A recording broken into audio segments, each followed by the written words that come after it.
saloti bilan. Kitob va zamonning so'ngsiz doiralarida yurish istaganlarga salomlar. Men Fahima Sulton.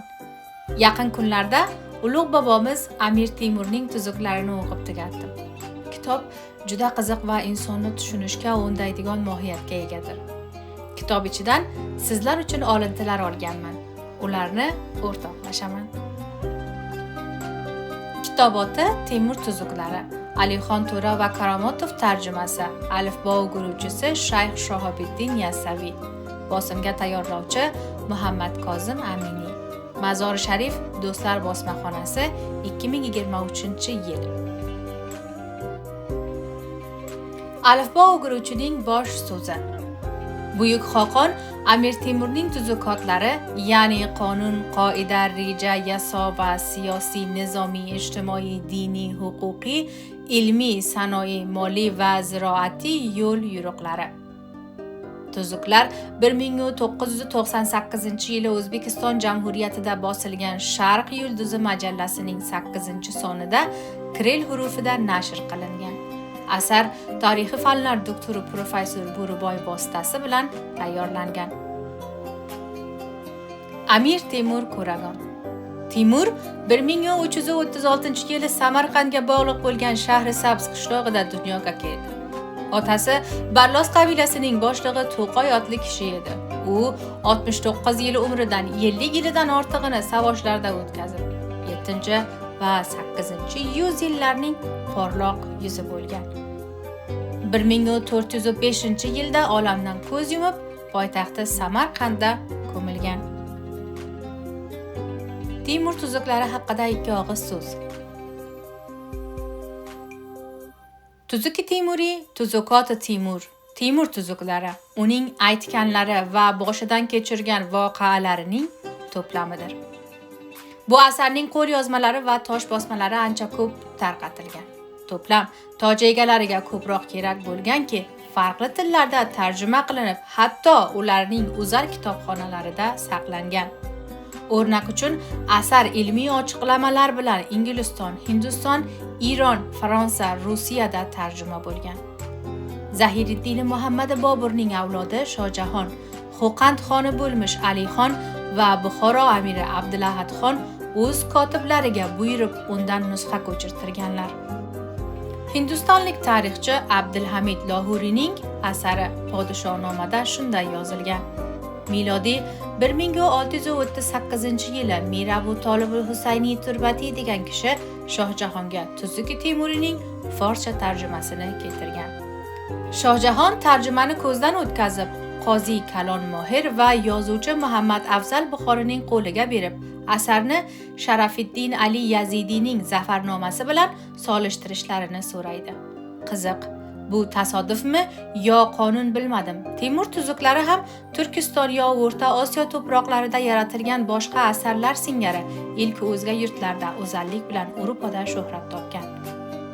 Asarning 2 bo'limi bor. Birinchi bo'limda Amir Temurning 7 yoshdan to o'limigacha o'tkazgan ijtimoiy siyosiy hayoti, ya'ni Mohvoril Nahr hokimiyatini qo'lga kiritishi, markaziylashgan davlat qurishi, mamlakatlarni tasarruf etishi, harbiy yurishlari haqida ixcham bilgi berilgan. Ikkinchi bo'limi esa vorislarga qoldirgan vasiyat, o'gitlar va nasihatlardir. Ya'ni davlatni qanday idora qilish, kimlarga tayanish, toji taxt tutumi, vazirlar va qo'shin boshini qanday saylanishi, mamlakatlarni boshqarish tartibi, davlat odamlarining burch va vazifalari, taqdirlash tartibi kabi temalar ishlangan. Tuzuk yozish eskidan ham bor bo'lgan. Bu odat aslida Xitoylardan, turk-mo'g'ul xonlardan qolgan.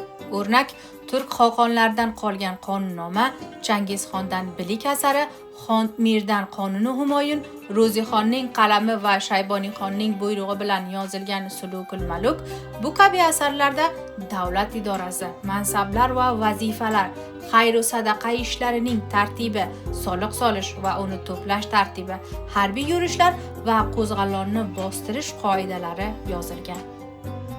Mutaxassislar O.O. Simonov, Brown aytishlaricha, Temur tuzuklari boshda turkcha yozilgan va uning bir nusxasi Yaman hokimi Ja'far podshoning kitobxonasida saqlangan. turbati olib kelgan forscha xuddi shu nusxalardan forschaga tarjima bo'lgan va muallifi belli emas. Kitob yozilishi haqida esa fikrlar turlichadir. Sharqda bu chindan ham Amir Temur tomonidan yozilgan deb qabul qilinadi.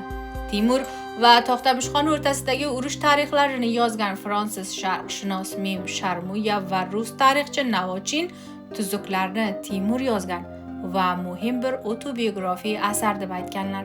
Biroq Brown, Sitori va Bortolut kabilar Temur yozmagan degan fikrdalar. Birinchi bo'lim. Pirim menga yozgandek: "Ey Abu Mansur Temur, saltanat ichida shu 4 ishni tut: kengosh, mashvarat va maslahat, serkaklik, ehtiyotkorlik." Men maktubdan angladimki, davlat ishlarining 9 ulushi kengosh, tadbir va mashvarat, qolgan bir ulushi qilich bilan bo'ladi. G'olib bo'lmoqlik Tengrining madadi va bandaning tadbiri bilandir. Kengosh kishilari uzoqni o'ylaydigan, to'liq aqlli, chuqur fikrli, sezgir kishilardan bo'lishlari lozim.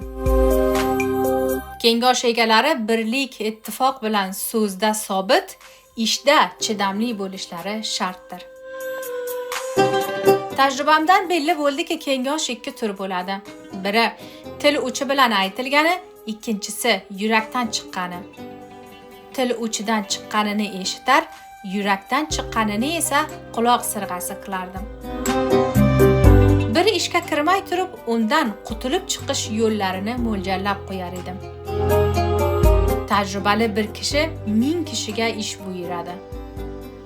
Amir Husaynga ushbu mazmunda turkiy bayt yozib yubordim. Erga yetkur saboh, kim makr qilmishdir menga. Qildi ersa kimga makrin, qaytadur bir kun anga. Bobomiz Hindistonga bostirish uchun kengosh qilganda amirlar: "Boringki Hindistonni oldik, biroq u yerda turg'un bo'lib qolsak, naslimiz yo'qoladi. Bolalarimiz o'z aslidan ajralib, tillari hindcha bo'lib ketadi" deb andishalarini bildirgan ekanlar. Demak, qarabsizki, tilni saqlash naslni saqlash demoqdir. Ikkinchi bo'lim. Amir Temur aytadilarki, men shu 12 narsani o'zimga shior qilib saltanatga erishdim. Saltanat ishlarini qonun, qoidalarga, tura va tuzukka solib, martabalarini mustahkamladim. Ularni esa quyidagilarga tayanib tuzdim. 1. O'z saltanatimni islom dini asosida qurdim. Ikkinchisi, sipoh va rayyatni umid va qo'rquv o'rtasida tutdim. 3. Ochiq yuzlik, rahm va shafqat bilan xalqni o'zimga rom qildim. Adolat bilan ish yuritib, jabr va zulmdan uzoqroqda bo'lishga intildim. 4. Shu 12 toifaga qarab yozg'alarni tuzdim. 1. Saidlar, ulamo, shayxlar, fozillar, ularga diniy, huquqiy va aqliy masalalarni bildirib fikr oldim. 2. Aqlli kishilar va kengashchilar, ehtiyotkor arboblar, serkak va ish yurituvchilar. 3. Duo qiluvchi kishilar. 4. Amirlar, sarhanglar, sipahsolorlar. 5. Sipoh va rayyatga bir ko'z bilan qaradim. Qaysi biri ko'zga ko'rinarli xizmat qilsa, ulug'ladim. Aqlliklarni tarbiyaladim va amirlik darajasiga chiqardim. Keyin xizmatiga ko'ra martabasini oshirdim. 6. Aqlli va tajribali kishilar bilan sirli ishlarni kengoshdim. 7. Vazirlar, bosh kotiblar, divon munshilari bilan saltanat saroyini bezadim. 8. Hakimlar, tabiblar, munajjimlar va muhandislarni tegaramda to'plab manfaatlandim. 9. Muhaddislar, tarixchilar va qissa o'quvchilarini o'zimga yaqin bildim. 10. Mashoyixlar, sufiylar va oriflar bilan so'zlashdim. 11. Hunar va san'at egalari, ularni ulug'lab, Urduga yer berdim. 12. Farqli mamlakatlardan xabar keltiradigan savdochilar boshi tayinladim. Davlat va saltanat 3 narsa, ya'ni podshoh, xazina va lashkar bilan tik turadi. Mamlakat kufr bilan turishi mumkin, biroq zulm borida tura olmaydi. Amir Temur tuzuklarida davlat ishlaridan to ijtimoiy va to'plamsal hayotning eng inja detoyi va juz'iyotlarigacha diqqat qilingan.